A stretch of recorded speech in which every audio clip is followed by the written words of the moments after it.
Back part 2 of the Fundy bag, and I just wanted to show you these. These are bias tape makers. These are, you know, you can find these pretty much anywhere. Joann's, Hobby Lobby probably. I don't like them, but I've used them. I found these little gadgets, and this is called the Sasher. I found it on Amazon, and I can post a link to that in the description if you're interested in those. There's all different sizes in a set. This is a 1-inch sasher. So in order to do a 1-inch sasher, you cut the fabric twice as wide. So it's a 2-inch piece of fabric. I have already cut the fabric on the bias. I think I showed you how to do that in the first video.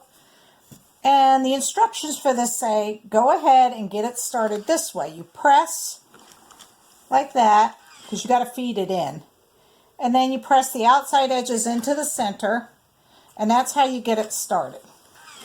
Then you feed it into this little sasher deal. And by the way, this is plastic that won't melt if your iron hits it. Probably will if you set it on fire, but it won't melt if your iron hits it. So it looks like that once you've gotten it pressed and got started. And then what you do is you just sort of guide with your left hand. Let me make sure you can see. I'll pull it down. And you slide the iron down. And it makes your bias tape. And you just kind of keep making sure the centers are met. You want to make sure it's 1 inch because you're going to end up folding this in half. So just take your time. I usually go a little piece at a time like that. Make sure it's 1 inch. And I go a little further.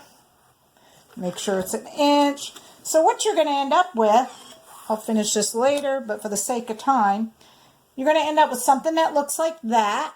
See, it's got the seam in the middle, but then you want to fold it in half. And I always starch as I go. I love starch, but I'm not using it right now, but I already did a piece and I starched the tar out of it just to make it kind of stay shut, because I'll show you what you're going to do with this. So you'll have 3 strips of this. And the reason you cut it on the bias is to make it stretchy. And it's a finishing fabric. It's a finishing technique, I guess you'd say.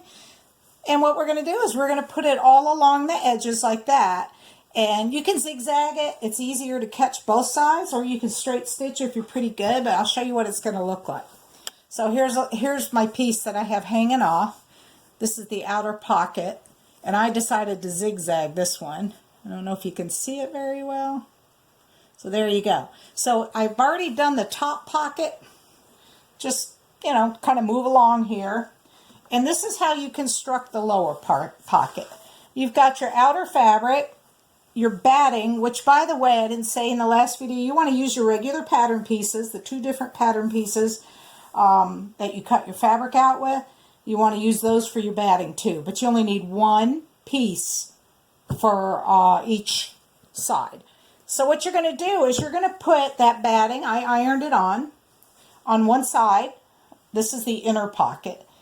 And then you are going to line it up with the other side that's identical. And I just like to stitch along here, about 1/4 inch or so, stitch both of these pieces together.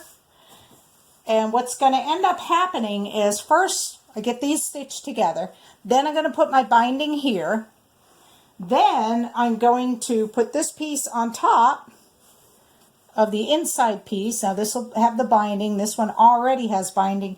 I'm going to stitch these 2 pieces together just to keep them together, okay? And then I am going to put the binding, once I've stitched those together, on top of both layers of that. So that's basically how it's going to look, so it's all finished off. Now, you are going to need, and I'm making, I did find a PDF host, so you're going to need some 2-inch elastic. This is very soft. It's set on the it's set on the package for waistbands or something. You don't have to have this kind. You can even get the ribbed kind. But 2-inch wide. 2-inch wide Velcro. This is just 1 piece of it. And, you know, I obviously bought, I don't know how much, 1/4 yard. I did make a little supply list in the PDF. So when you look at the PDF and print it, you'll see. But let me show you what's going to happen. These are your tabs I talked to you about earlier. So I have already put a piece of batting on one side. Then I'm going to put the right sides together. And what I'm going to do is sew like a pillowcase up one end only though, these two sides and this end. And really stitch those corners good because you want to clip this, clip the corner, and then when you turn it, this end will be open. And I'll show you why you don't want to sew the whole thing into a rectangle.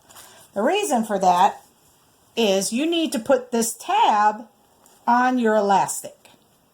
So I slid it into the little, we'll call it a little pillow, and I turn those edges under, and then I zigzagged it really good and tight. I mean, shove that elastic in there at least a ½ inch because you don't want to be wearing it and have the elastic rip out. So I put it in there about to there, maybe a ½ inch. Then I zigzagged it and I straight stitched it because of what I'm using it for. I wanted it really, really strong. And then one part of the Velcro, the soft part, goes on a tab underneath. So once you make the other side up, I'm trying to decide if I should maybe put that in the third video and just show it to you. That's obviously going to go, okay, pretend that this is sewn up. This piece of Velcro will go on the top side, one's on the bottom side, because when you put it around your waist, they want to stick like that. If you put them on the wrong side, your elastic's going to be twisted. So let me go ahead and stitch up as much as I can, and then I'll try to connect this video with what I've done before I get to the sides, because I think the sides here are the trickiest part of all. At least they were for me. So let me get the iron out of the way and get all that done for you, and I'll be back. Okay, so we're back with the last part of the Fundy bag, or Fundy pack, whatever you want to call it. There's no official name for it. So the monster in the closet for me was we got to do something with these ends. We had to finish the ends up. You see we had those raw ends.